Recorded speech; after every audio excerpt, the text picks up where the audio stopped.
In this video, we are going to look at combinations of transformations, except in this video, we're going to look at trigonometric graphs instead of the algebraic graphs that we looked at in the last video. I'm going to start off basically the same way. I'm going to give you this equation to use kind of as a template. And instead of f of x, I've got the word trig right here. Trig could stand for anything sine, cosine, tangent. And then I've got theta right here. The A, the C, and the D are the things that we're going to look at changing of our original parent trig graph of theta. Okay, so A right here in the front. Well, A is a multiplier, so it is a vertical stretch or shrink, and also it can be a reflection if it's negative. And what I want you to write down in addition to that is that A is going to change the amplitude of our graph. All right, now I could have a B right here in front of the theta, just like we talked about with the algebraic graphs. And I'm not going to do that this year, but what that would do is it would change your period. So you remember that for sine, for example, it takes 2 pi radians to make one complete rotation. And if I put a number right here, it's going to change that 2 pi to be something else. And you guys have practiced with that a little bit on delta math, looking at the graph and determining what the period is. But what we have not done and what we are not going to do this year is to learn how to graph it with a different period other than 2 pi. We'll save that for another class. Okay, the C that's on the inside right here, well, that's going to be a horizontal translation, just like it is in the algebraic graphs, except we call that a phase shift. And just like with the algebraic graphs, if C is greater than 0, we're going to go to the left. And if C is less than 0, we are going to go to the right. Okay, now let's look at D. Added on to the end right there. So just like with the algebraic graphs, that is going to be a vertical translation. And if D is less than 0, that's going to move us down. And if D is greater than 0, that's going to move us up. And what I want you to write in addition to that is that what that's going to change for our graph is where the midline is. And we'll look at some examples of that. All right, let's do this one first. So I have a negative, a 2, a pi over 2, and a 1, all changing my parent graph of cosine theta. So I have graphed for us right here, cosine theta, just the regular parent graph, and we're going to see how all these different things change that graph.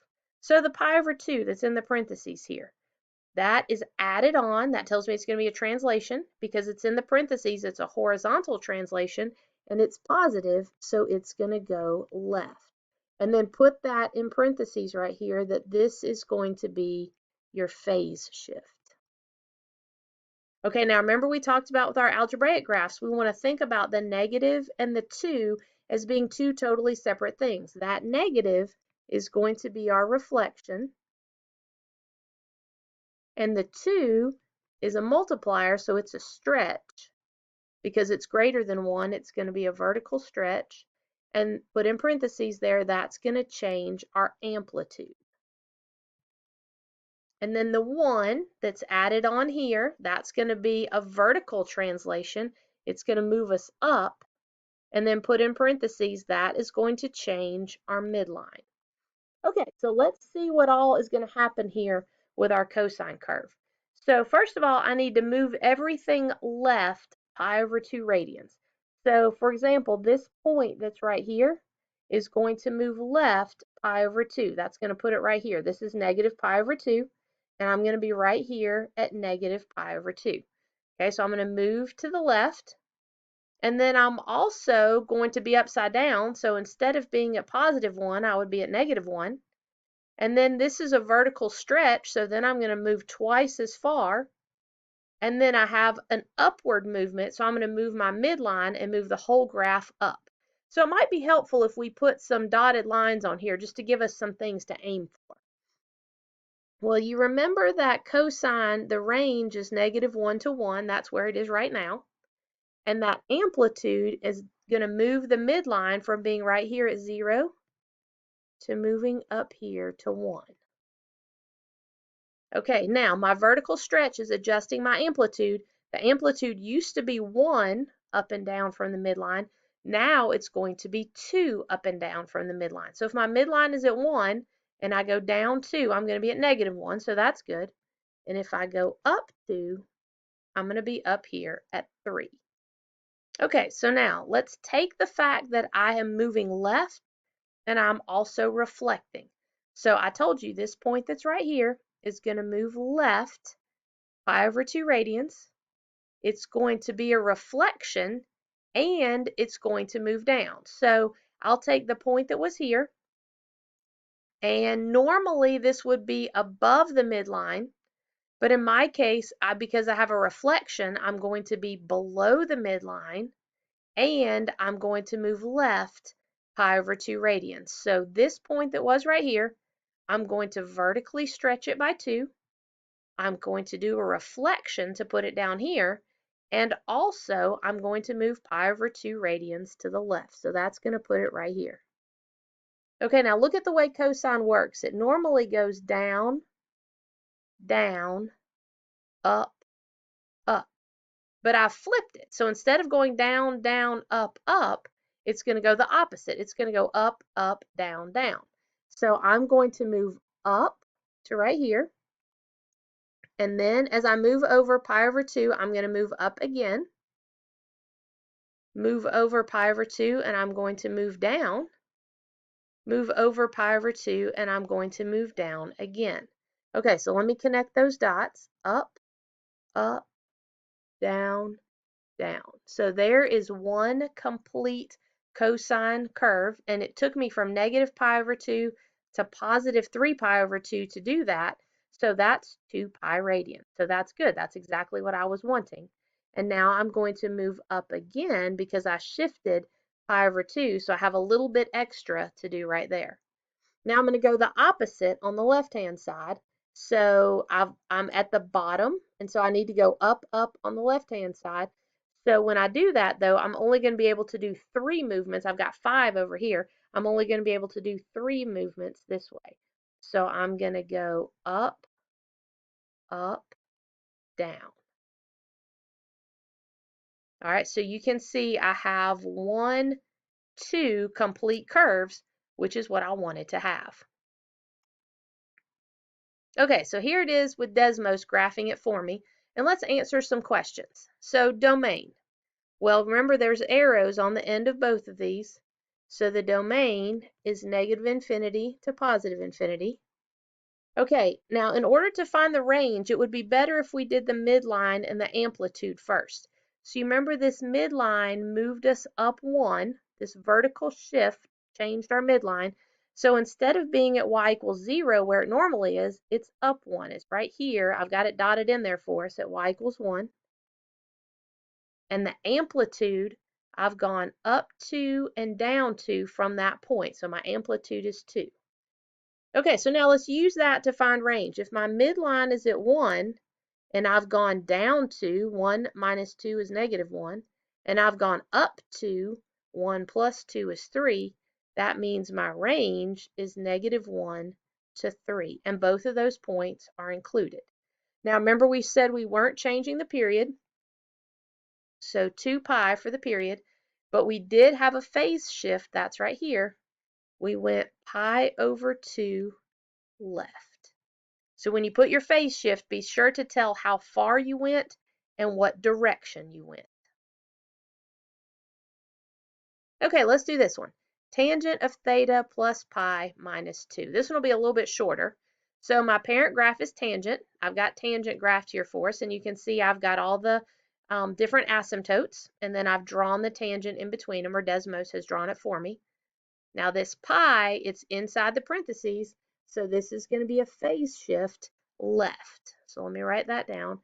I'm going to go left, and it's a phase shift. I'm just going to put PS for an abbreviation. And that -2 right there, that's outside the parentheses, so that's going to move us down, and that's going to change where our midline is. Okay, now here's something interesting about about tangent. Right here, that's 0 radians, -pi/2, -pi. So look what happens. If I take tangent and I shift left pi, I end up in exactly the same place. So the phase shift doesn't actually do anything. I end up right in the same place again because it's a periodic function. It repeats. What's going to affect it is this minus 2 right here. So it's going to move the midline down here to -2. So all the places where it was crossing the x-axis, it is now going to be on this midline down below, and then I'm just going to do exactly the same shape to the asymptote on both the left and the right. It's just that now I'm below the axis as I do that because everything has shifted down 2 places. So there's my graph. All right, so let's answer some questions about that one. So domain, you remember domain for tangent was a little bit tricky. We have to figure out where our asymptotes are, and we have to take those out of the domain because our function is undefined at those points. Well, this one is pi over 2. This one is 3 pi over 2. I've got negative pi over 2 right there and negative 3 pi over 2 right there. So I can see that my domain is going to be all real numbers except n pi over 2 where n is odd, right? Because 1, 3, -1, -3, those are all my odds. All right, my midline. You can see I've moved it right here where it's crossing or it's changing curvature right there. That's at y, oops, yep, y equals 2. -2, sorry. Y equals -2 because I moved it down 2. Now amplitude, we're just going to leave blank because tangent, cotangent really don't have amplitude. They go on and on forever, both up and down, which tells me that the range is -infinity to +infinity, up and down forever. Now the period of tangent, you can see I have one complete tangent curve right here from negative pi over 2 to pi over 2. Well, I've got pi over 2 on this side and pi over 2 on that side. And when I put those together, I get 1 pi, 2 pi over 2, which would be 1 pi. And then you remember my phase shift was pi units to the left. It didn't have any effect. It still looks the same, but I did have a phase shift. I'm going to tell how far I shifted, which is pi, and which direction I shifted, which is left. All right, let's do as much as we can on this next one. 3 cosecant theta plus 2. Okay, so it's really hard to graph secant and cosecant just as they are. So what I'm going to do in my mind is I'm going to think about this with a sign because cosecant and sine are reciprocals from one another. And I'm going to graph sine of theta, and then I'm going to do cosecant from there. All right, that 3, that's going to be a vertical stretch, which is going to change the amplitude of the sine graph that is associated with cosecant. And that 2 that's on the outside, that's going to move up, which is going to affect the midline of that sine graph that is associated with cosecant. So what I have graphed for us is sine. You can see the red graph of sine right there, and we're going to shift that and then see what happens with cosecant. So I'm going to have a vertical stretch on my amplitude and also move my midline up too. So let's do the midline first. Normally the midline would be right here. And I know that sine goes from -1 to +1. And so I'm going to take that midline up from the x-axis up to 1, 2. All right, my midline, my new midline is going to be here. All right, and then my amplitude, I'm going to have a vertical stretch of 3 from that point. So if I'm at 2, 1, 2, 3, that's going to put me at -1 right there. So that's good. And then 1, 2, 3 up, 2, 3, 4, 5. That's going to put me at 5 right there. So I'm not going to shift left or right. There's no phase shift here. So I'm going to have that same shape, just taller and moved up. So you can see that sine goes up, down, down, up. And I'm going to do the same thing right here. I'm going to start on 0 because I didn't phase shift. And I'm going to go up, except I'm going to go up 3 instead of 1, down, down, and then back up. So if I connect the dots, You can see I have a very tall sine graph. And then I'm going to go the opposite way here. I'm going to go down, up, up, down.